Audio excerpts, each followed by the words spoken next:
Good morning. Welcome to the next presentation of the Earthquake Country Alliance Safer at Home webinar series. Today's topic is Step 6, Improve Safety After Earthquakes.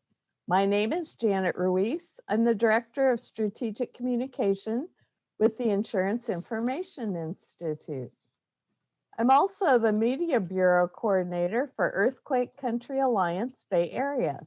ECA is a partnership of many public, private, and grassroots leaders in organizations and communities across California.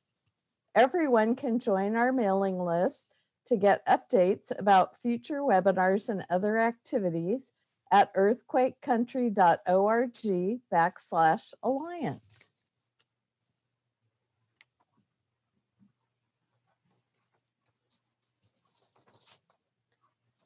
Our webinar series is following ECA's 7 steps to earthquake safety. Simple actions to improve safety before, during, and after earthquakes. You can learn all the steps at earthquakecountry.org/7 steps and in Spanish at terramotas.org, Siete Pasos. Here's the planned schedule for other webinars in our Safer at Home series. The goal is to provide information that you and your family can use to be safer at home and for you to be a resource to your community following a major earthquake. Recordings for steps 1 through 5 are online at the website shown, and this webinar's recording will be online by next Tuesday. The date of the final webinar, Step 7, will be announced soon. If you've just joined, my name is Janet Ruiz. I'm with the Insurance Information Institute. In order to ask questions of the presenters, please use the Q&A feature at the bottom of your screen to submit your question. We have a fantastic set of presenters today from across California. I'll introduce each person before they speak. We're also joined by Mark Benthian, Jason Ballman, and Sharon Sandow DeGroot from the Southern California Earthquake Center, who will be moderating the chat and the Q&A. Today's webinar will cover key aspects of how to maintain and improve safety after earthquakes, including personal safety guidance, consideration of aftershocks, when to evacuate, how to help others, and how to prevent further injuries or damage. We'll be talking about issues and actions to take on the first day, or perhaps over several weeks if utilities may not work. Roads may be impassable and regular transportation may be unavailable. Stores, banks, news sources, they may be closed or offline. Getting accurate information could be difficult. So with all that in mind, our first presenter is Margaret Vinci, manager of the Caltech Office of Earthquake Programs and a founder and chair of the ECA in Southern California. Margaret also teaches the Map Your Neighborhood program, which encourages everyone to have underbed bags. What is that, Margaret? So thank you so much, Janet. And so what we need to talk about now is we all prepare for earthquakes and we talk about preparedness, but what are we going to do afterwards to protect ourselves to survive and recover after the earthquake? So we talk about our 3 main supplies, the under the bed bag, the to-go bag, and our to-go bag, we need to have one at home, at work, and in the car. In these bags, it's going to be anything that you need to have to survive after shaking. And so that's also going to include all your personal items. The ECA has created a useful checklist of the various supplies you need to have in each one of these kits. And you can find that at our website at earthquakecountry.org. step-free and find this checklist. Have supplies, all the supplies that you need. Next slide. So under the bed bag, what is that? So out in the 1994 Northridge earthquake, one of the number one injury was cut feet, people jumping out of bed and walking in glass. The second injury was cut hands, being able to lift things out of their way, having glass on them, and then having cut hands. Tripping over objects, unable to open jammed doors. And of course, if you aren't able to have a medical kit, you're not able to help other people. And so some of the things that we identified after that is a lesson learned. Under the bed is to have an under the bed bag, so that if you are in bed, you're going to have those supplies immediately at your disposal to be able to grab. So immediately after that shaking, when the shaking starts, of course, you're going to cover your head, put a pillow over your head. After the shaking, what are you going to do? You're going to reach for that under the bed bag. Make sure that that bag is tied to the underside of the bed so it doesn't walk away from you. You want to use a bag that, a good bag would be one that's enclosed so that the glass doesn't get inside of it also. We used to tell you to tie your shoes under the bed, but we have learned now that you do that and glass might get into those shoes. So you put those shoes on in the dark and you've already got glass in them. So put it in a bag to protect your shoes and protect the other items. Next slide. So under the bed bag, the most essential items you need to have is number one, sturdy shoes. You need to have a flashlight, extra batteries, because the flashlights are always dead. Have a miner's light or that you can have on a hard hat. So if you have a hard hat, you can also put your miner's light and your hands are free so that you can help people or you can move objects out of the way. And you also want to have your work gloves so that you can protect your hands, and then eyeglasses. So if you wear glasses, make sure that you put the glasses inside the shoes to protect those, and then you have your glasses immediately at your disposal. Secondary items can be your hard hat. You want to have protective clothing. You want to have a crowbar to open up jam doors. You want to have a whistle, your first aid kit, water in case you're trapped in that room. And so you have that water till somebody comes to help you. And of course, in COVID and in any earthquake, we ask people to have face masks and protective goggles because of dust or chemicals that might or gas that might have released. And of course, COVID, you need to have that now because if you're going to be with other people, you need to have those masks available as well. So you want to have those things under the bed. Next slide. And so also we talk about whistles. It's very important that everybody have a whistle, and that's going to be in every room of your house, in the drawer, in your book bag, in your to-go bag, every room of the house, in your car, in your purse, you're going to carry a whistle or some way of signaling rescuers. So with that, if you are trapped, what you're going to do is blow it or you're going to tap 3 times. That is the signal, the emergency signal that people need help. So to be able to blow that whistle 3 times and then you stop and then you blow it 3 times again. And this will signal rescuers who are listening for sounds for where you might be trapped or you might be buried, and you need to have one of those in every single room. Next slide. Another part of our survivability is going to be after immediately. What do you do immediately after the earthquake? So if the earthquake is happening tonight, and of course you have that to-go bag, so now you want to put on those protective clothing. Why? You want to protect yourselves from injuries. In any kind of disaster, any small cut can become a life-saving event. So you want to put on your protective clothing, your long pants, your long shirt. Then you're going and you put on your hard hat, you got your flashlight, and you're going to check for injuries in your home or in your office or wherever you are. You're going to then check for injuries. If you're at home or in a building, you're going to check for a gas leak. So if you smell it, if you hear it hissing, if your controls are running out of control, then you want to turn off that gas. If you don't smell it, don't turn it off. It could be weeks before somebody turns it back on.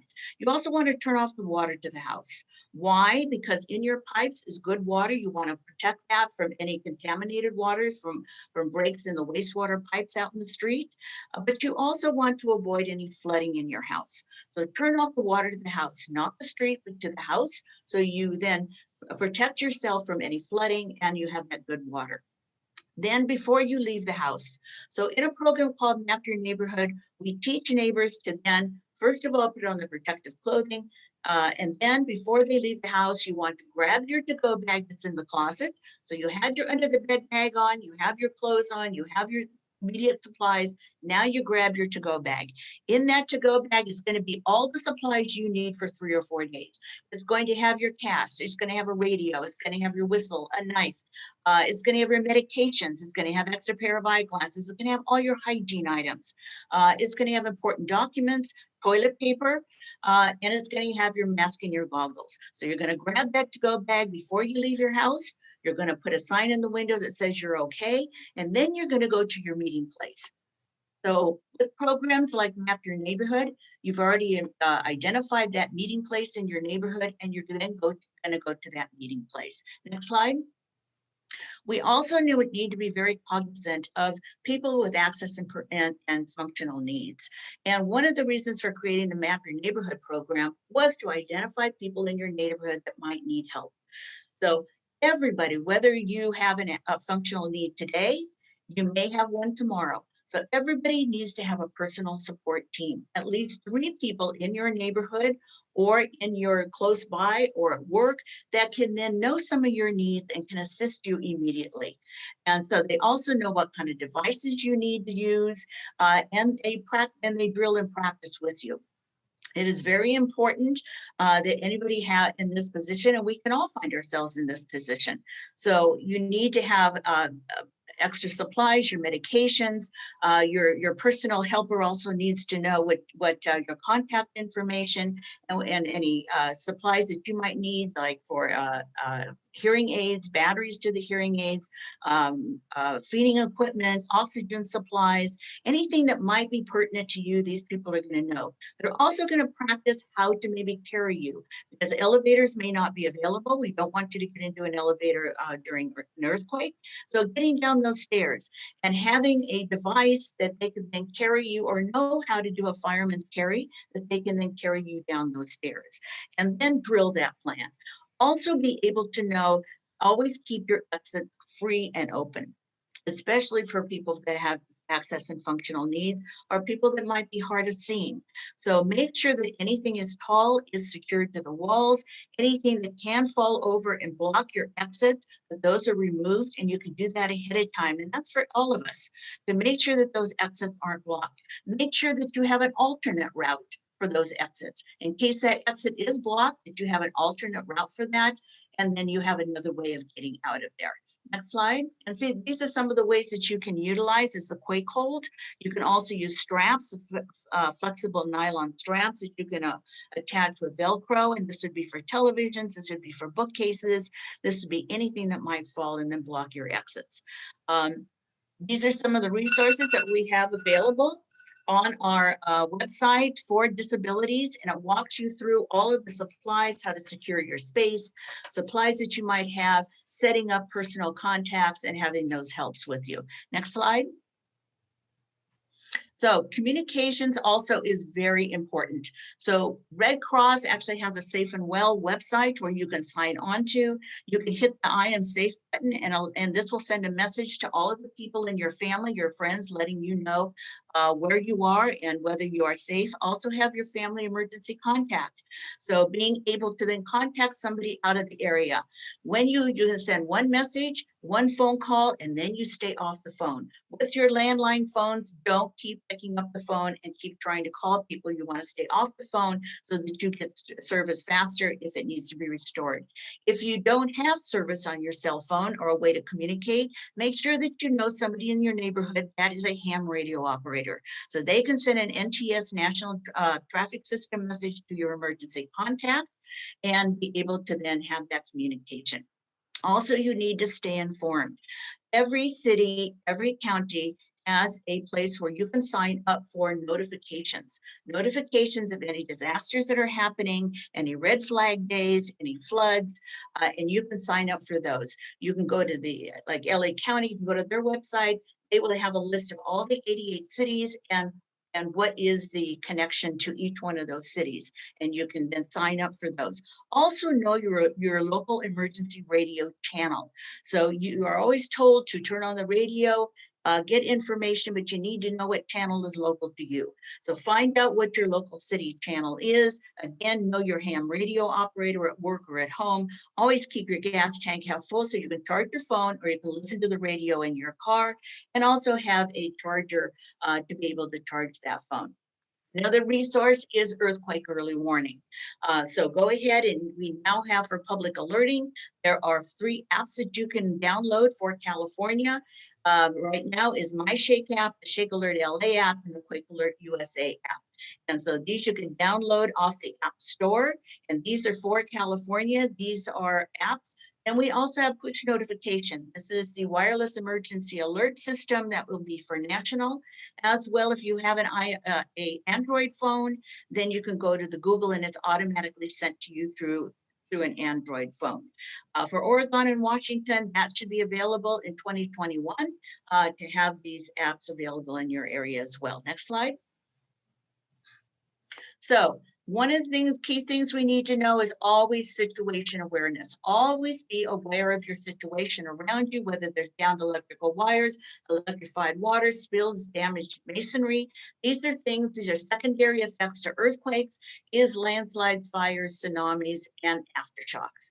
And so with those, always be aware of your surroundings, know where you're going to be, where your safe place is, and utilize your CERT training and your Map Your Neighborhood training. It's all about survivability, is all about neighbor helping neighbor and being able to survive.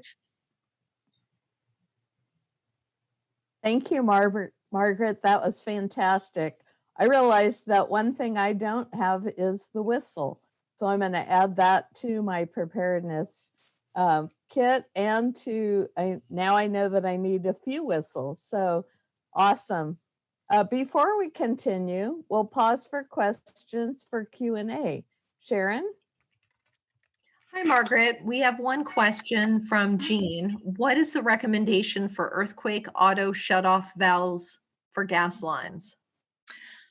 Well, LA City has, it's mandatory you have an automatic shutoff. Gas company doesn't always want you to do that, so it's a personal preference as you want to do that. Those valves have gotten much better over the years. They're not as timid, so the gardener going by doesn't always turn it off anymore. So it's really a personal preference as to that. You just have to know what the options are for both. If you have shaking and you're not at home, it's automatically going to be turned off. If you have a Map Your Neighborhood program, then the neighbors in your neighborhood are going to check for leaking gas if you're not there. And of course, always have that wrench tied to the gas line going into the house, the pipe going into the house, not the other pipe. So always have that wrench there that you can turn it off, but it's a personal preference as to, your lifestyle and what's going to make you comfortable. But know that if you do turn it off and you didn't need to, and it is a large earthquake, it could be a while before the gas company turns it back on. They have to be the ones to turn it on. We cannot, because they have to check all the pilot lights, they have to check all the gas lines, and so the gas company has to do that for us. Great, thank you. We have a question from Deborah. She asks, don't forget pets. What is the best way to prepare for pets? Because pets get scared. Do you need a picture to identify your pets? With the pets, they need to have their own kit. So that's going to be your 4th kit if you have pets, and a kit for each pet. So you may need even more than that. Each animal needs to have their own carrying case. They need to have their medications, a picture of the animal. You need to have their certification in case you go to another type of evacuation site that requires that. You need to have their comfort items, as well as in your kits, you have your comfort items. They need to have their toys, they need to have their blankets, they have to have their food, and they have to have their own source of water. Do you recommend changing out or updating the supplies that you have annually? Yes, and this is what we recommend on Shakeout. As one of the things to do on Shakeout is to check all the expiration dates and your supplies and go through your kits, not just for expiration dates, but go through them as to what you need to have and how you're going to use it. The things are out of the packages. In the dark, you may not be able to set up that radio or being able to put batteries into something. So make sure that you know what you've got in your kit, and you should do that at least at Shakeout, if not twice a year. Thank you, Margaret. Thanks for those great questions. Our next speaker is Dr. Morgan Page. She is the research geophysicist with the United States Geological Survey. Morgan?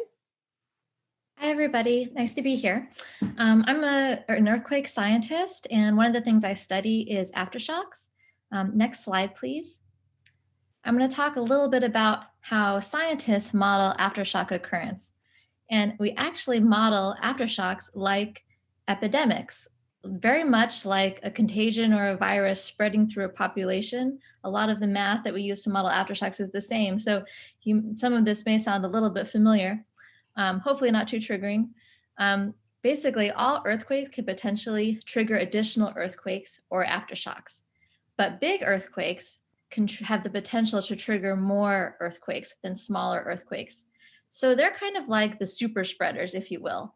A big earthquake will trigger many earthquakes compared to a smaller earthquakes. Next slide, please.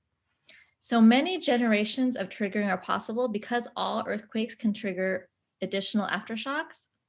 In this example, the big earthquake on the right triggered its own earthquakes, and then some of those, we call them daughter earthquakes, triggered additional earthquakes in a cascade. Kind of like how one person can spread a virus to another contact, and then those people can spread the virus to their contacts. It's very similar. Next slide, please. Now, in some cases, an earthquake will trigger another earthquake, an aftershock that is actually bigger than itself. And next slide, in this case, we rename that earthquake the foreshock. And we call the bigger earthquake, we rename that the main shock. Now, it's not clear when the little earthquake happens that it was a foreshock until we have that bigger earthquake, because a foreshock is really just a main shock whose aftershock is bigger than itself. And this happens about 5% of the time. About 5% of the time, an earthquake is going to trigger something that's bigger than itself. Next slide, please. Last summer, we had a very large earthquake, a magnitude 7.1. Near Ridgecrest, Central California. If you could click on the movie to get it playing. This is a movie showing earthquake locations. This sequence began with a magnitude 6.4. And if you watch this movie in the upper left, you'll see that the 6.4 originally had aftershocks in approximately an L-shaped pattern. There you see it. And then when the 7.1 triggered, it extended the rupture in a much longer area. And so this is an example of an earthquake that had a foreshock. As time passed, if you look at the bottom left plot, this is showing all the earthquakes that happened, starting with the magnitude 6.4. You can see a bunch of smaller earthquakes happened after the 6.4 for the next 34 hours. And then on the night of July 5th, the 7.1 was triggered, and that had its own aftershock decay that you can see. So you can see that aftershocks are continuing. This is showing the first week after these earthquakes, and you can see aftershocks are continuing through the first week, but are becoming fewer and fewer with time. So there's a rule for this. If you have, say, 100 aftershocks the first day, then you're going to have half that many the second day, so about 50. The third day after an earthquake, you can expect about a third as many, so about 33, and so on and so forth. So the rate of the aftershocks drops off very quickly at first, and then you get this basically long tail where for the Ridgecrest sequence, we still actually have aftershocks over a year later in this area, but they're occurring at a very low rate. So these aftershock sequences can continue for months or years, and if another larger aftershock is triggered, that will temporarily reinvigorate the sequence. And you can see that a bit in this plot. When a large aftershock occurs, you'll see that there's a lot more smaller aftershocks shortly thereafter. And like the map in the upper left shows, most aftershocks, you can expect them to occur close to where the main shock rupture happened. So wherever in areas where you have that stronger shaking, those are also areas that you're more likely to experience aftershocks as well. You can have earthquake triggering further away, it's just less likely than triggering an aftershock close. But even late in the sequence, even though there are fewer number of aftershocks, each individual earthquake is just as likely to be big or small as early in the sequence. So it's safer later in the sequence because there are fewer earthquakes, but there can still be large earthquakes. Next slide, please. So we put all of the scientific understanding of aftershock we put into a mathematical model, and we can actually give probabilities for different levels of aftershocks. And the USGS issues these aftershock forecasts after all magnitude 5 and greater earthquakes in the US. And you can find these by going to our webpage, earthquake.usj.gov. There's a list of recent earthquakes on that page. You can click on the earthquake you're interested in. You can also get it from the map page. There's a map there you can click on, and then you can go find the earthquake you're interested in from the map. Once you click on an earthquake, you're going to see a screen like the one on the left. There are all these cards that give information about where the shaking was highest, where people have felt it. And one of those tabs that I have highlighted in red is the aftershock forecast. So if you click on that, it will give you an example of what you can expect. So what is the chance that there's going to be a bigger earthquake? How many small earthquakes should I feel? Is what I'm feeling normal. And these aftershock forecasts are continuously updated as we have new data. So within 30 minutes of the earthquake, this will appear and that is based on past aftershock sequences in that region. Some areas tend to have more vigorous aftershock sequences than other areas. So we use that info. But then once we start collecting aftershocks and we observe how the sequence is playing out so far, we keep updating the forecast. So sometimes a sequence will have a lot of aftershocks, and that we want to reflect that in our forecast. And sometimes there's very few aftershocks, which means also that there's less of a chance it will trigger something big. So you can get all this information on our website. Any questions? Thanks so much, Morgan. Having an understanding of what may happen after an earthquake is so helpful, because then we know what to do. And like we're talking about today, the preparation is key. Before we continue, we'll pause for questions for Q&A. Sharon? Hi, Morgan. We have a question from Deborah. She asks, can several small shock earthquakes trigger main earthquakes? Is this like a rippling effect, like dropping a rock in a large bucket? Each individual small earthquake has the potential to trigger something big. And when many earthquakes are happening at once, say small earthquakes, like in a swarm situation, that does mean the chance of triggering something big is larger, just because of the cumulative effect of all those little earthquakes. Kind of like, well, again, to go back to the pandemic analogy, when there's a lot of virus in your community and there's a lot of chances that you'll contact someone who has the virus, it makes contracting it more likely. When there's a lot of little earthquakes going on, as opposed to a quiet period, that's a more dangerous time. And so there are particular areas in California where you tend to have sort of earthquake swarms, where a whole bunch of little earthquakes will start. We get a lot of them near the Salton Sea, for example, and we put out specialized forecasts in those circumstances, because they're a little bit different than your typical foreshock, main shock, aftershock situation. Do you recommend a specific app for monitoring? Oh, an app. I usually just go to the website to monitor. You can do it on a phone. Just go to earthquake.usgs.gov and click on the map. So I'm just checking that map all the time. And another way you can be notified as earthquakes occur is to sign up for the ENS, the Earthquake Notification Service. This is a USGS service where you can enter either email or your phone number and receive texts. And you can specify what you want to receive text for. For example, you can say, I want to receive a text for every magnitude 5 in California, or every magnitude 7 worldwide, whatever region you're interested in and magnitude level you're interested in. You can sign up, and then you will receive either an email or text as you want once the earthquake happens. Eric asks, was the Lone Pine earthquake connected to the Ridgecrest earthquake? Oh, that's a great question, because I've actually worked on that. I did a calculation to check into this, because it was over a year after Ridgecrest, but not that far from Ridgecrest. And we determined it was unlikely to be an aftershock. And this is because the background rate of earthquakes in the area near Lone Pine was higher than the rate of aftershocks you would expect at that same location, given that over a year had elapsed since the Ridgecrest main shocks had occurred. But yeah, it wasn't completely obvious to me until I did the calculation how it would come out, but it turned out it was 40 times more likely to be an independent event than an aftershock of Ridgecrest. Steve asked, what was that app again? ENF? ENS, Earthquake Notification Service. And if you just Google ENS USGS, you should find it. And I'll add it to the chat window during the next talk. Great. Thank you so much. Well, thanks for the great questions.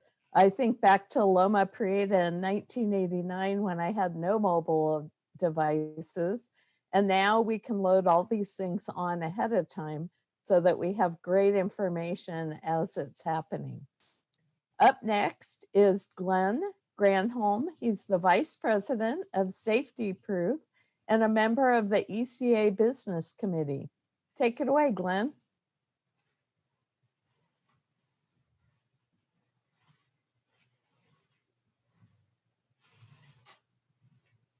Thank you so much. So we're going to talk about the earthquake has just happened. Hopefully the ground has stopped shaking for a while. And the question that comes up is, am I safe? Ideally, we've all followed step one and have secured our space to limit the damage. But there is a key question that remains. Is it safe to stay where I'm at? Know that the rules change if you're located on the coast, and we're going to talk about evacuation and tsunamis in a little bit. But for now, what do you do?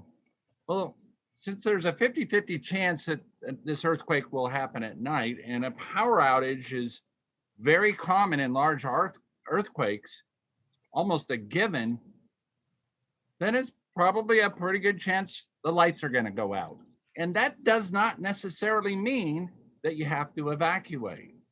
It does mean you want a good working flashlight after an earthquake. In fact, the fire marshal for San Francisco once said that in a group of people after an earthquake, the person with the flashlight is called the leader. That makes a lot of sense. So how about when you do have to get out? What are we going to look for? Okay. Next slide, please. Remember, the USGS has called single-story wood frame buildings in California seismic zones of safety. That's important to remember. Wood frame buildings perform really well in earthquakes. Now, if your home sits on the top of a crawl space and it hasn't been anchored to the foundation, you may have some issues in an earthquake. You'll know if your house has slid off the foundation. You're going to hear a loud grinding sound, and maybe the floor is going to be tilted a little bit. It's a bad situation if you look at these two pictures, but that doesn't necessarily always mean you have to evacuate. Next slide, please. This picture, or these pictures, show two different types of structural cracks. These 45-degree angles of the picture on the right, you even see an X, X's along the bottom story there. Those are very common, and they may indicate that your building's in trouble, but not all cracks are the same. So just as in the case with the foundation or the house coming off the foundation, if you have a crack in the wall, that doesn't necessarily mean you have to evacuate. So we get back to the question, when do we evacuate? Next slide, please. Look, these pictures clearly show major structural damage. We have house where that looks like at any moment on the left, this massive apartment structure looks like it's ready to fall down. And in the right, the building did fall down. It collapsed and the first story was gone. Not a good idea to go into either of those buildings. But remember, these kinds of damages in earthquakes, while they make the news a lot, and they certainly can cause a big problem, they are the exception to the rule, right? So a lot of us feel very unqualified to make a decision as to whether or not we're going to stay or not in our building, but there's help out there. Next slide, please. An organization called the Applied Technology Council offers up literature and training on how to determine if a building is vulnerable post-earthquake. This training is called ATC 20, and it can be extremely beneficial for assessing not only big buildings and high rises, but check out your own house to see so that you can make good and informed decisions. If you go to atcouncil.org, you'll get literature, and they actually have classes you can take that are free as well, that will teach you this. Now, what happens with people who've gone through this training? Well, if you're a licensed structural engineer or an architect in California, you can actually go and assist with building departments and tag buildings post-earthquake. So you can expect after a large earthquake that the local municipality, the city you're in, is going to send out inspectors or engineers who've gone through this training, and they're going to put a yellow, green, or red tag on your building. Sometimes your building, this happened in Napa, your building might be fine, but the building next to it that is a hazard to collapse on your building. So you still might get red tag. You always want to be there when the tagging is going on. You want to talk to the inspector and you want to tell him your personal situation. I showed the photo of the house that had slid off the foundation because one building inspector told me that in a house that was similar to that in the Northridge earthquake, he let the family stay in the house. He yellow tagged the building. They had nowhere else to go. And he wasn't concerned that the house was going to fall down. So this can mean the difference, you being there between getting a yellow tag and a red tag. And if you get a red tag, that means you can't go back into the building. Remember, if you're very concerned and you have a company, you can always get a structural engineer on retainer and be kind of first in line after an earthquake to have your buildings inspected by a structural engineer. That could be beneficial. Next slide, please. I'm going to talk briefly about fires. Oh, I don't know if that slide made it. Oh, okay. We have a video. So let's show this video. Before using one, make sure that you have a clear escape, you are familiar with the operating instructions of the fire extinguisher, and that the fire extinguisher you have is suitable for the fire you're facing. Before using the extinguisher on a fire, look at the fire class symbols on the front label to make sure the extinguisher you have is suitable for the type of fire you're facing. The most common classes of fires are A, B, C, and K. Class A fires involve common combustibles like wood, paper, and tires. Class B fires involve flammable liquids like gasoline and petroleum oil. Class C ratings involve energized equipment or things.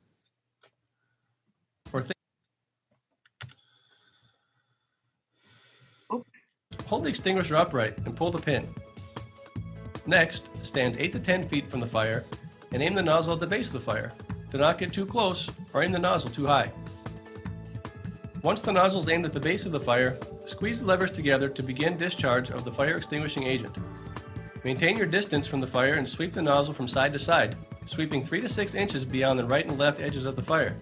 Discharge the extinguisher until contents are exhausted to prevent reignition. Move around the fire to confirm it is completely extinguished. So we can see from that video how important it is, just like a flashlight, to have a good working fire extinguisher handy whenever you would need it in an earthquake. In addition to following the steps here, a couple just things to remember. Always keep yourself between the fire and an exit, so you have a way out, and never put yourself in harm's way. If you need to get out, get out. Small fire extinguishers are to keep small fires from becoming medium-sized fires. They're not for a major fire. So get out of the building if you can't put that fire out. That's what I have for this part. Thank you, Glenn. That was great information. Sharon, do we have any questions? We have one question for you, Glenn, from Patricia. In my experience, many people won't go into a building after an earthquake, even if there is not major damage. What do we do about that? Oh, that's a great question. And this is almost a stay tuned question, because this really applies to reconnecting and step 7 of the 7 steps.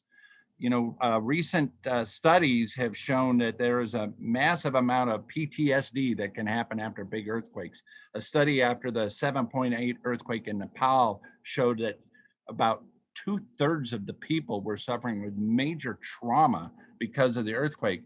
One hospital that we retrofitted up in the Bay Area asked the head of nursing if she felt happy that her hospital is retrofitted, and she said, well, we're setting up in the parking lot either way, even if the building's fine. So that's not necessarily what you hope to accomplish via retrofit, but addressing this type of stuff and reconnecting with people is something that we'll cover in step 7. We have a question from Sue. She asks, I wonder about earthquake insurance. When I look into it, I see that rates may be lower if my home is certified to be reinforced against earthquakes. But where or how do I find a person who can certify it? To find out if it's been retrofitted. So there are actually the California Earthquake Authority has forms that you can use, and then you can call a contractor that does the work. My company is one of them that does that, or you can call a structural engineer. And there may be a fee associated with them inspecting under the house to make sure the retrofitting is adequate. And your insurance provider, your earthquake insurance provider, would then have the criteria for you on what kind of inspection, what it is they want you to take action on. Usually it's a very simple half-hour process. One last question. Do you dispose of a fire extinguisher after it has been discharged? You know, I think it was step 5. I listened to a fire captain from San Bernardino County saying, "Oh, that's a great question." They can be recharged, but his advice was to contact your local fire department and find out exactly what it is you should do with that fire extinguisher. Great, thank you, Glenn. Thanks, those were great questions. Our next speaker is Yvette Leduc. She is the Tsunami Planning Coordinator for the California Governor's Office of Emergency Services. Yvette, thanks for joining us. Thank you, Janet. Next slide, please. A tsunami is a word of Japanese origin meaning harbor wave. And tsunamis are created usually by a submarine earth movement or a submarine earthquake. They can also be caused by volcanic eruptions, by submarine landslides, and by meteors if they should hit and displace a large amount of water near the coast. It's important to note that tsunami waves are different than the regular typical ocean waves that you see when you go and visit the beach area. You can swim in those, you can surf those. Tsunamis are actually a movement of the full column of water. They are very powerful movements of water and can actually sweep you off your feet just a few inches of water. Next slide. So do tsunamis impact the coast of California? We don't hear about them very often. We hear about earthquakes much more often, but the answer is yes. And within 6 years, within 9 years, we actually had 6 tsunamis that impacted our coast. The most recent one being January 2018. There was an earthquake off the coast of Alaska that was strong enough to potentially trigger impacts here off of California's coast. The largest tsunami that has impacted our coast was the event that occurred in March 2011. There was an earthquake in Japan. Many of you probably heard of the Tohoku tsunami that occurred and actually traveled across the Pacific Ocean and did cause about $100 million damage to our coast here in California, mostly in our harbor areas, and caused a lot of damage to boats. Next slide. So it's important to know where you are. Do you live or work in a tsunami zone? Do you often visit a tsunami zone? One way you can find out this information is to do a little research. You can go to the website that's shown here on this slide, tsunamizone.org. On that website, there's a link to the tsunami.ca.gov website. That's our state of California tsunami program website. And on that site, we are currently in the process of updating our tsunami inundation zones along the coast. So on the site, once those new inundation zones are identified and published to the website, you'll be able to click on your area or any area within California and be able to see for yourself where those inundation zones are located. You'll be able to identify where you are or where you frequent and see if indeed you are located within one of those zones. It's also important to know what to do if you are near the coast and you feel strong shaking. And I'm going to tell you what to do in just a minute. Next slide, please.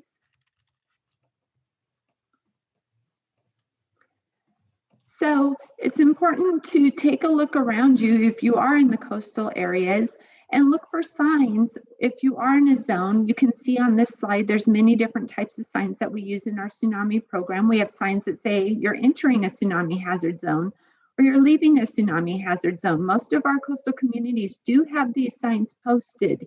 And it's just for your awareness and your familiarity, much like when you check into a hotel and you close that hotel room door, and on the back of the door, there's a map that shows you, hey, you're here in this room, and this is the route you're going to walk to exit the building safely if there's a fire.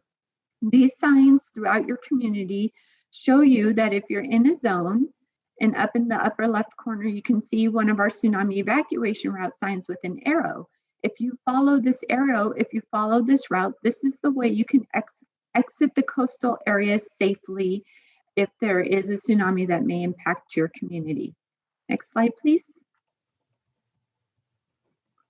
So on this slide, you'll see a sample of another type of communication we have for the public in addition to our signs. It's our tsunami kiosks. There aren't as many of these located throughout our coastal area yet. However, we add more of these each year. If you take a look on the left side, that's a sample of a full-size kiosk that we have. That one's in Newport Beach. And then on the right side is a close-up look of the evacuation map that is input into these kiosks. That one's a sample of one of the 5 that we have located in the Hermosa Beach area in Los Angeles County. It shows you exactly where you are. And in blue, it shows you that route that you can walk or drive. We prefer you walk, but you can also drive to get out of that tsunami hazard area, which is highlighted in red. In many cases, it will also give you the option of locating yourself to an evacuation center if you so choose, and where those are located, where you can get additional information and resources if needed. Next slide. So if you're near the coast, we saw a slide earlier that showed those 6 that occurred within the 9 years. Those are what we call distant source tsunamis. If we have a distant source tsunami, you will receive a notification if there is an event that's going to impact your local coast. If it's going to be a tsunami warning, meaning a larger event that may impact onshore or inundate inland, you will receive a wireless emergency alert similar to the Amber Alerts that you receive on your cell phone. If it's a smaller event or an advisory event that may just impact the water area and off the coast, that would be a tsunami advisory. We do not issue wireless emergency alerts for those. However, it's important to be signed up for local alert and warnings through your local community, and they will provide you information on what to do if there is a tsunami advisory for that area. If we do have a local event, meaning there's an earthquake on our local coastal area, you may feel one of those 3 natural warning signs that are located on this slide. You may feel the strong shaking. You may see water receding and exposing the seafloor, or you may hear a large or loud ocean roar. You won't particularly experience all 3 of these. You may just experience 1 or 2 of these. So it's important that if you experience one of these signs, you may only have minutes to evacuate. So what we want you to do is immediately move away from the coastal area inland and uphill if possible. Next slide.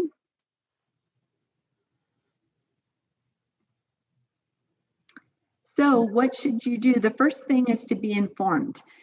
Now, the most important thing to do to be informed is take time to again, know where you are. Are you in the zone? If you're in the zone, know what type of plans that your local community has in place for you to do should you be impacted by a tsunami. Be prepared. If you need to go, know where you're going to go. Sign up for local emergency notifications. It's important to tie into your local emergency managers and your local authorities and get signed up for notifications.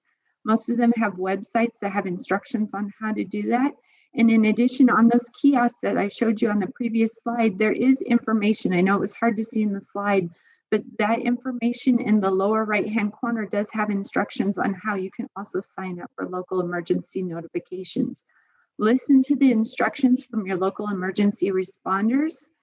Also, practice walking the evacuation route, much like you do a fire drill or you do your drop, cover, hold on for earthquakes.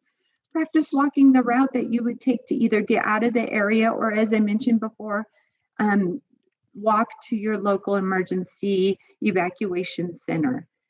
We do have a refuge of last resort. If you are unable to evacuate, if you cannot walk out of your area, the last resort would be to go to the 4th or higher floor of a very sturdy concrete building. This is, of course, the last resort, because if you do that, you may not have utilities. The water from the tsunami may take out your electricity. You may not have running water, and then you may be stranded in that building. And tsunamis can last up to a couple days. So very important to remember that you may be stranded if you are there. And finally, this last slide shows a link to our tsunamizone.org website. It's not the home page, but it's a page where you can go to sign up for exercises, to register. As I mentioned, I said practice walking out of the area.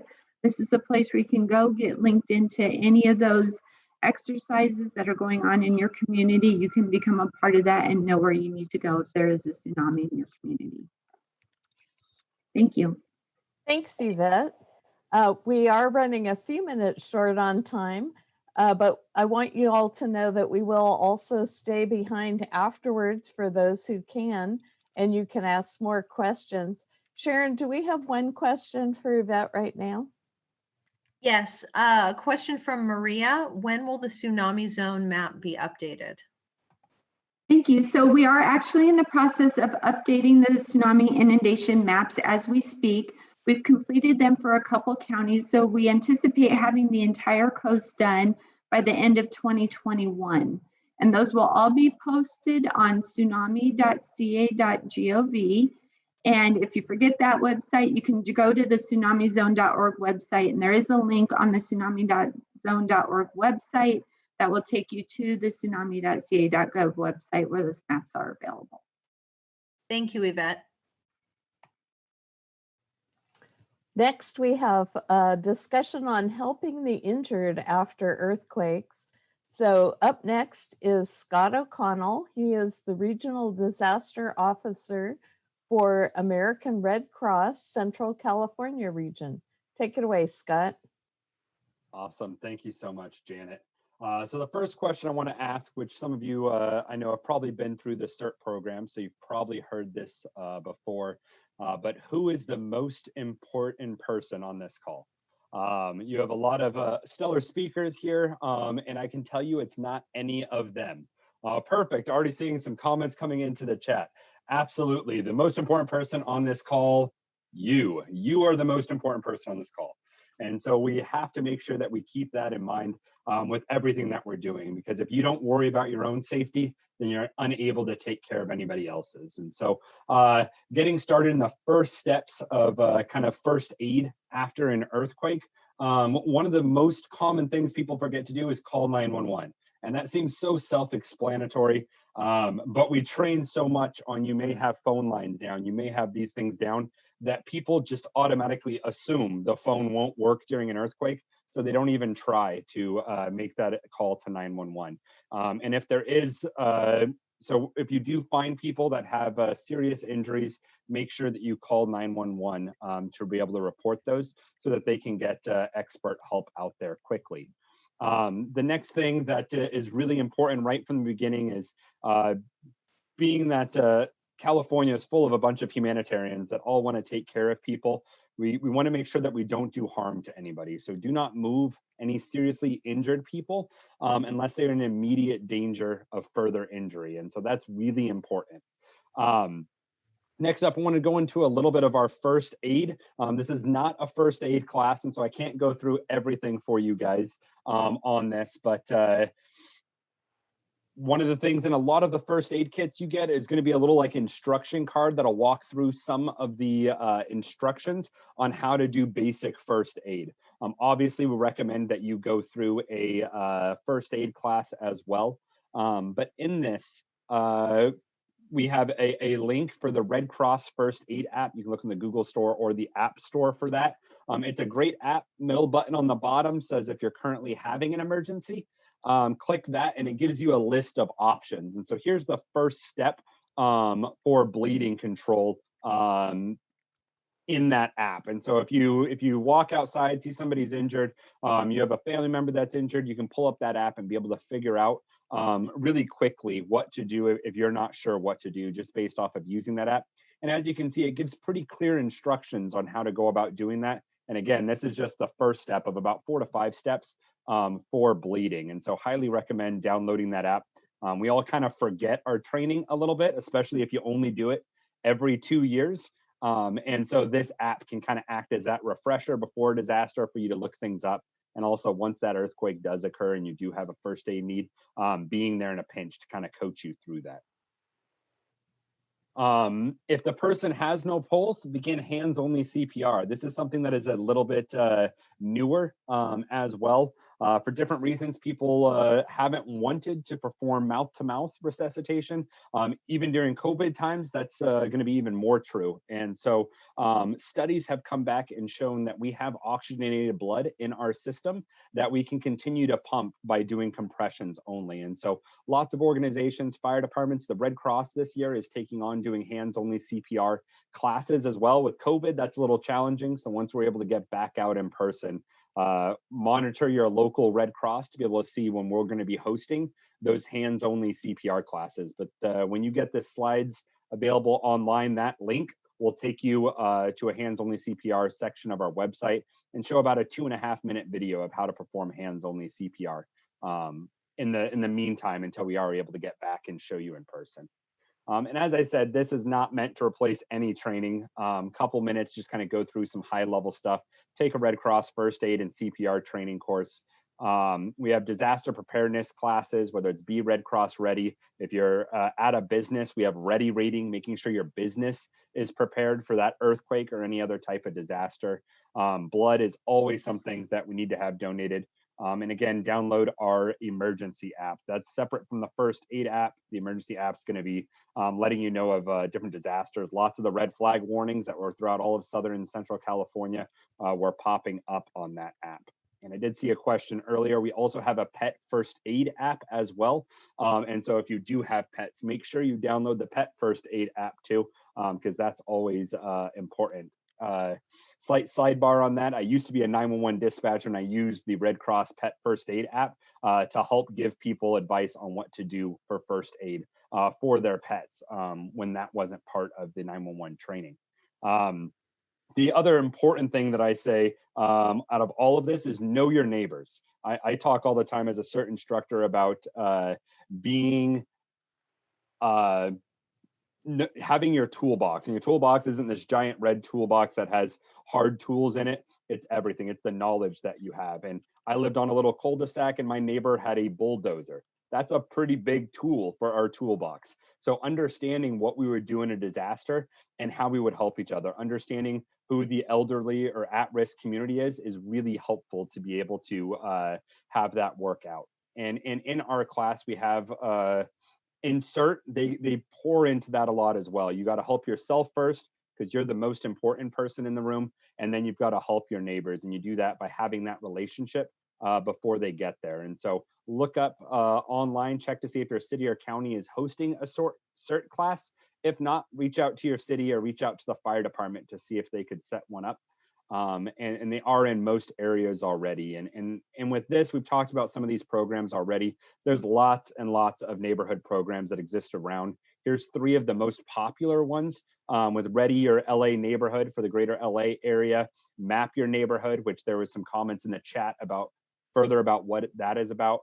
And then Neighbor Fest, which is just kind of getting more involved as a neighborhood as well. And so I will pause there. Thanks so much, Scott. Do we have a question, Sharon? Hi, Scott. We have a quick question from Norma. There are 2 Red Cross apps, one with a Band-Aid and one with just the Red Cross surrounded by a green circle edge. Which one do you recommend?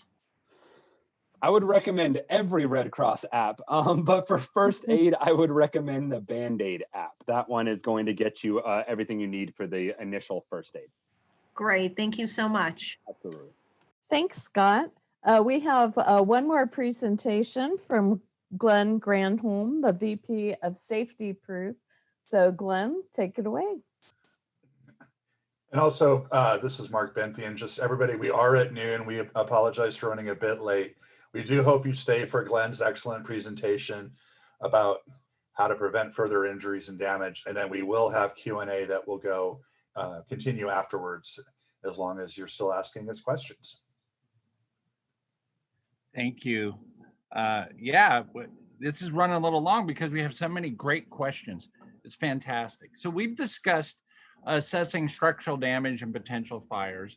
There's a little bit more to step 6. So let's take a look at other issues that could arise because of an earthquake and what you can do about them. So next slide, please.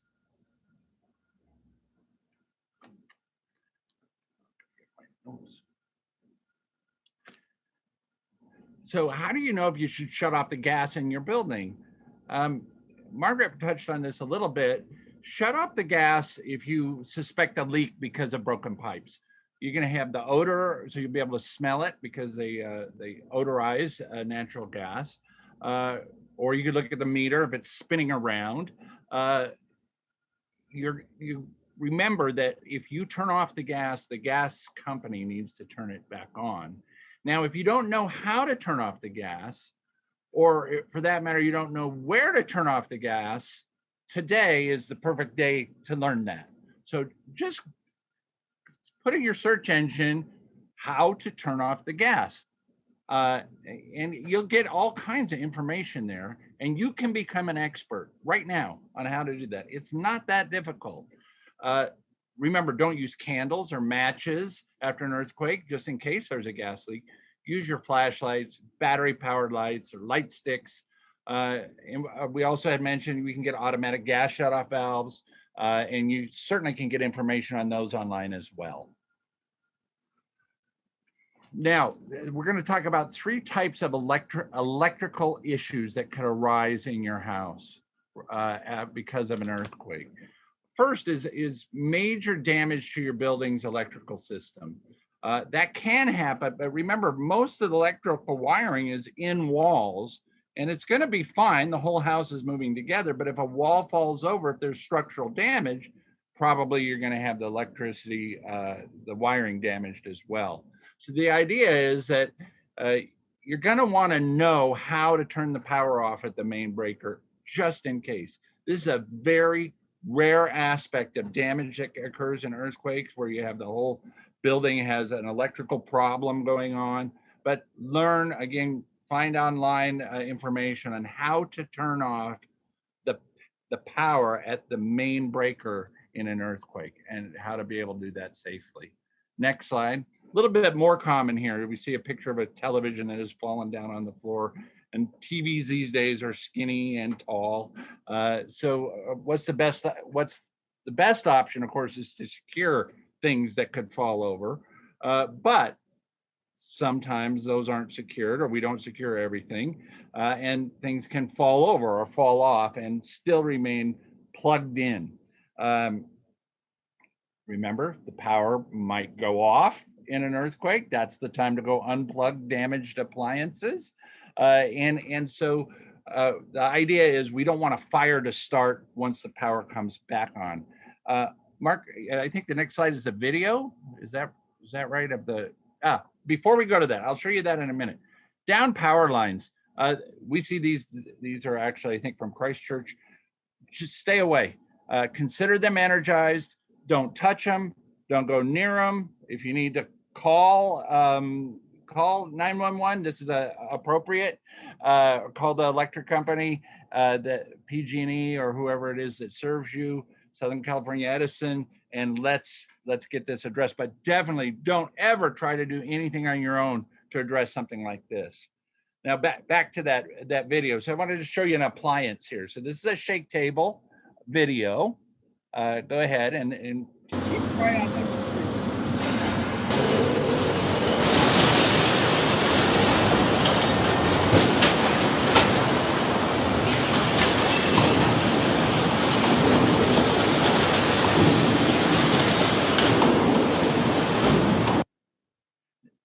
Thank you. Odds are the plug pulled out of the wall as the refrigerator did the pirouette and fell over. This kind of motion is actually pretty realistic. You're going to hear all kinds of stories about things that can move in strange directions. So secure your space. Go back to the step 1 video. It's a presentation. It's been saved, but it's just critical to do that because motion can be all over the place.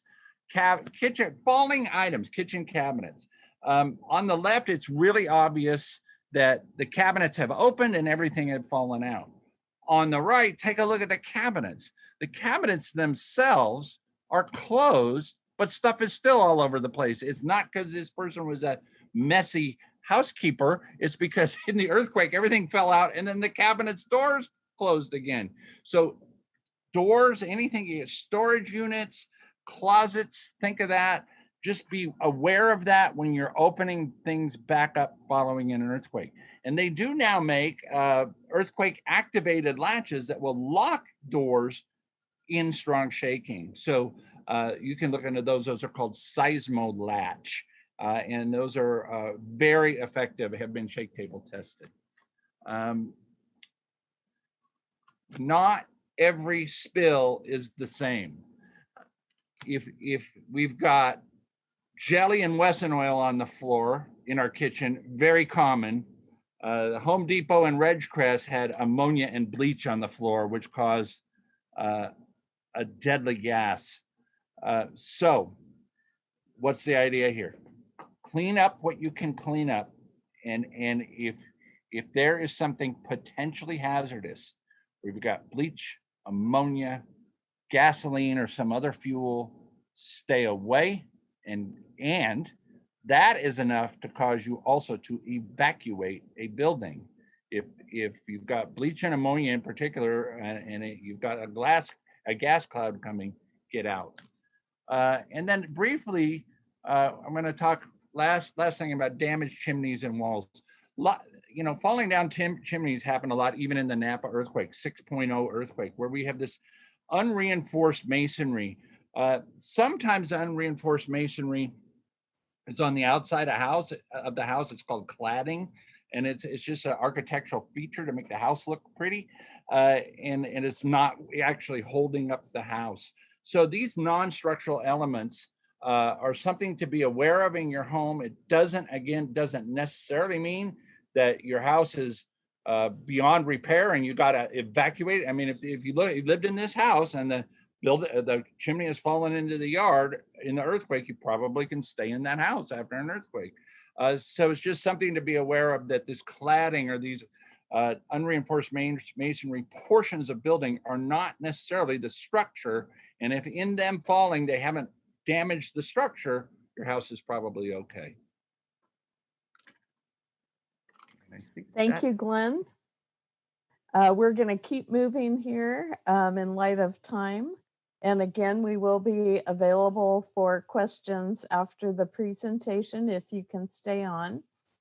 I'd like to talk a little bit about your emergency financial first aid kit. This is something you want to put together now. For those of you who are at home a little more and have a little extra time, because of COVID, this is a good thing to a practical thing that you can use for after an earthquake or any other catastrophe that may happen. So in order to recover, individuals are asked numerous questions about your insurance numbers, ID numbers, account numbers. FEMA's Emergency Financial Aid Kit is excellent. So you can see it here on the screen. You can look it up and fill one out. Store the kit somewhere, maybe in your go bag or your safe deposit box, and then maintain the kit, because of course some of this information is going to change and you're going to want to have it updated if you have to use it after a catastrophe such as an earthquake. Next slide. Okay, in a minute, we're going to continue taking questions on all the topics presented today. But first, I just want to make sure everyone knows that we have not yet set the date of our final webinar, which is going to be Step 7, Reconnect and Restore. Extremely important step. It will be in mid-November. An email will be sent to our members' email list when registration is open. So if you're not yet a member, you can join the ECA, and please go to earthquakecountry.org/alliance and then join the ECA, and you will get that email and many other important emails. While some of us are able to stay on to answer your questions, I want to thank all of our panelists for their wonderful presentations today, and thank all of the attendees for joining us. When you leave us, a webpage will appear with a link to a brief survey about today's webinar. Please take a moment to complete it. You can also find the link at the bottom of the Safer at Home webpage shown on the screen. If you have additional questions, please email info@earthquakecountry.org. And now, if you're leaving, have a great day. Otherwise, Sharon and Mark, are there any more questions? Yes, I have a question from Eric. Can you get insurance that covers you for a tsunami? Hi, this is Yvette. There is not specific tsunami insurance that I'm aware of. However, you may want to check with your insurance provider. Some flood insurance policies may cover flooding damage from a tsunami. So definitely a question you want to ask your insurance provider. And this is Janet. I'll just chime in on that as well. Flood insurance is not a covered peril on your standard homeowners insurance. So Yvette's comments were right on that you should check with your insurance agent and find out exactly what coverage you have. Thank you. Another question for Yvette. What about the risk of tsunami? Which area of California is at risk? San Diego, Los Angeles, or Orange County? Hi, great question. So actually our entire coast could be at risk for a tsunami. As far as the local sources go, we have what we call the Cascadia subduction zone, which is off the coast of Northern California. So if you're in the counties of Del Norte, Humboldt, or Mendocino, they are at the greatest risk for what we call local source tsunami, or a tsunami that could happen off the shore here in California. And they also seem to kind of get the brunt of most of our distant source tsunamis as well. Especially up in Del Norte County near Crescent City. However, our entire coastal area could be impacted by a tsunami. So it's important that you are aware of your risk no matter where you are along the coast in our state. Great, thank you. This question is for Glenn. Do fire blankets work to extinguish a fire? I'm not an expert at anything with extinguishing fires other than going through the basic fire extinguisher training. My understanding from limited research I've done is they're extremely effective. I don't know, I imagine you're talking about throwing a blanket on top of a fire. I don't know that that's a best practice. I think it's designed to throw on top of a person, but certainly a good question to ask your local fire department, and they are always great at answering questions like this. Thank you. Another question for Yvette. How high do we need to go to be safe from a tsunami? Okay, so it's important, like I said, if you're near the coast, that you move away from the water as far as you can. And if you are able to go up, again, we don't recommend that you go up inside a building just because you could become trapped, or that building may not be structurally sound enough to withstand the forces from a tsunami, and you may find yourself in a rescue situation. But if you do have higher elevation within your community, it's important to keep going up as high as you possibly can. And then also be signed up for those local notifications that I talked about. Be plugged in with your local emergency managers and your local emergency responders, because they will then follow up and notify you where exactly you need to go or need to be because each tsunami is different. There isn't a standard level of inundation, for lack of a better term. There's not a standard height that each tsunami is going to be. It's going to really depend on that specific event as far as how far in you need to go or how high you need to go, depending on that impact and the water depth from that particular event. So it's important, again, just to get as far away from the water as you can and go as high as you can and listen to those local resources for additional information. And how far is an estimate of the tsunami's reach? Again, that really depends. As I indicated, we are working on the updated inundation maps.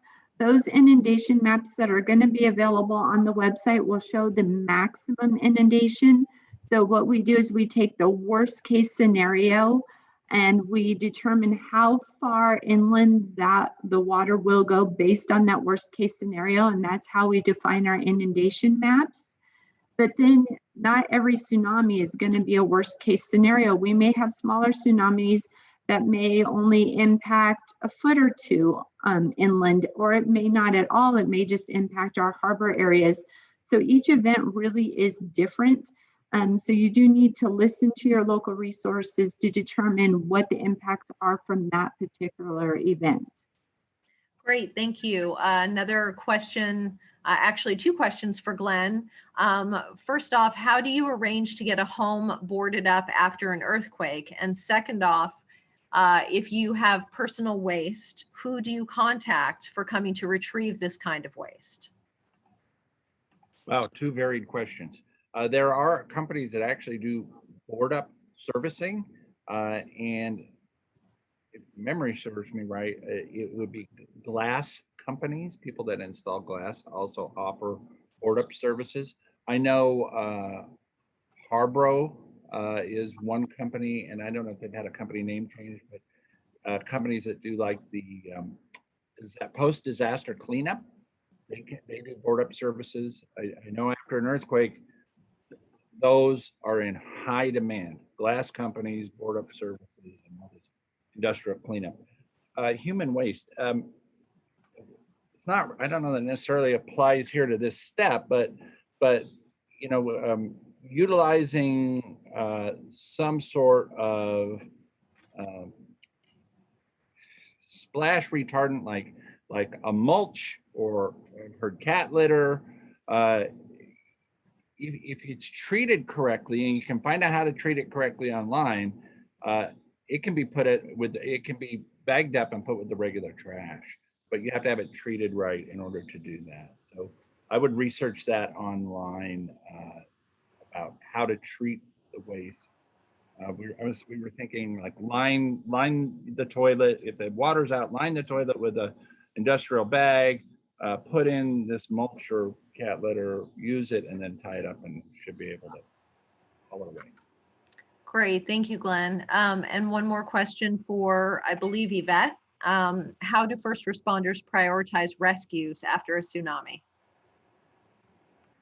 Hi, I'm not really familiar with how the first responders do their rescues or make those prioritizations. I think the one thing to really keep in mind, though, is that if for some reason that you are not able to walk out of the area and evacuate, and that you do as a last resort need to go higher into a building, that you will be cut off, and that, you know, resources are going to be very thin, and they may or may not be able to even get into the area, because again, tsunamis can go on for up to a couple days, and there's going to be very strong surges of water coming in and leaving the area, because a tsunami is not just one surge of water, and it doesn't just flood and you don't just have standing water. You have very strong surges of water that continue to come in and retreat from the area.